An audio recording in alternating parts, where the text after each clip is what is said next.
गुजरात सरकार की ओर से नवसारी जिला पंचायत में 3 साल पहले शुरू किया गया सक्षम युविका प्रोजेक्ट आज अपनी सफलता से खासी चर्चा बटोर रहा है।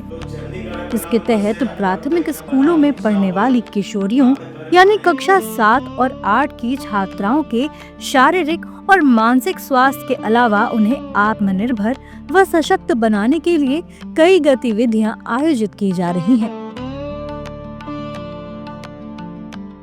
नवसारी जिल्लाમાં છેલ્લા 3 વર્ષમાં સક્ષમ વિવિકા પ્રોજેક્ટની શરૂઆત કરવામાં આવેલી છે, જેમાં કિશોરીઓનું સામાજિક અને આરોગ્યનો સુધારો થાય તેમજ કિશોરીઓ સ્વનિર્ભર બને એનો મુખ્ય હેતુ છે। જેની મુખ્ય સિદ્ધિઓ છે કિશોરીઓનું બાળલગ્ન પ્રમાણ ઘટ્યું છે, આરોગ્ય અને પોષણ સ્તરનું પ્રમાણ વધ્યું છે। सक्षम युविका प्रोजेक्ट के अंतर्गत स्कूलों में पढ़ने वाली किशोरियों का जहां नियमित हेल्थ चेकअप किया जा रहा है, वहीं उन्हें एक्सपर्ट्स द्वारा menstrual hygiene, reproductive health, financial literacy, cyber security और साइबर बुलिंग जैसे विषयों के बारे में भी बताया जा रहा है।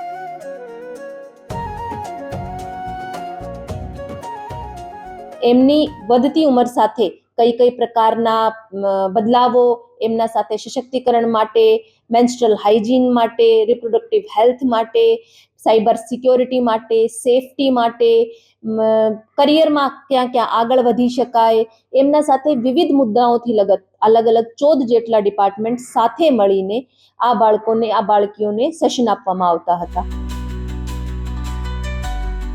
सक्षम युविका प्रोजेक्ट का मुख्य फोकस किशोरियों की स्वास्थ्य जांच और बेहतर स्वास्थ्य के लिए पूरक आहार उपलब्ध कराने, उन्हें बाल विवाह और किशोरावस्था में प्रेगनेंसी के नुकसान बताने, महिलाओं के खिलाफ हिंसा रोकने से जुड़े कानूनों की जानकारी देने, बेहतर करियर के लिए मार्गदर्शन करने जैसे मुद्दों पर है। इस परियोजना की वजह से नवसारी में न केवल टीनेज प्रेगनेंसी में सुधार हुआ है, बल्कि किशोरियों के स्कूल ड्रॉप आउट में भी कमी आई है। હું વાત કરું તો 2022-23માં જ્યાં અંદાજે 400 ની આજુબાજુ જિલ્લામાં ટીનેજ પ્રેગ્નન્સીઝનું રજીસ્ટ્રેશન હતું, આજે 2025-26માં આ ઘટીને માત્ર 68 જેટલું, નવેમ્બર 2025 સુધી 68 જેટલું છે। એમના સાથે સાથે કિશોરીઓના ડ્રોપ આઉટમાં પણ ઘણું ઘટાડો થયો છે।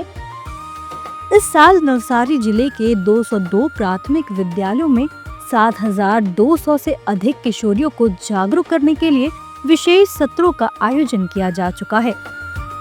सक्षम युविका प्रोजेक्ट की रियल टाइम मॉनिटरिंग के लिए सक्षम युविका ऐप भी बनाया गया है। गुजरात सरकार की ये पहल किशोरियों के सशक्तिकरण में बेहद कारगर साबित हो रही है। Thanks for watching the video. If you like it, please press the like button, share your views in the comment section, and please subscribe to India News TV for more such updates.